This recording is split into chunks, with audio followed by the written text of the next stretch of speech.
تعال حضرنا منك ليه؟ الاهلي النهارده قطع الزمالك يا بيه، مسحوا في الملعب وفرج الناس عليه بالتلاتة يا حبيبي، بالتلاتة. الاهلي مسح الزمالك وخلاه ياكل سكر نباتة. الاهلي ملك افريقيا وملك مصر، الاهلي البطل العظيم. اسمعني يا زمالك، كلمة بسيطة اسمعني وخد بالك من كلامي.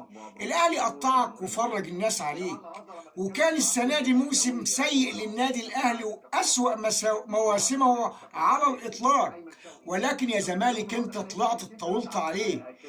النهارده الاهلي مسحك وفرج الناس عليك، ورغم ان موسم سيء وفي موسم هو الاسوأ للنادي الاهلي الا انه غلبك 3 مرات، في الدور الأول 2-1 وفي الدور الثاني 3-0، وفي وسطهم خد منك السوبر.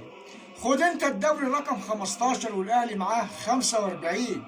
بس اوعى تنسى ان في الموسم السيء اللي الأهلي هو أسوأ مواسمه مفرج الناس عليك وغلبك 3 مرات.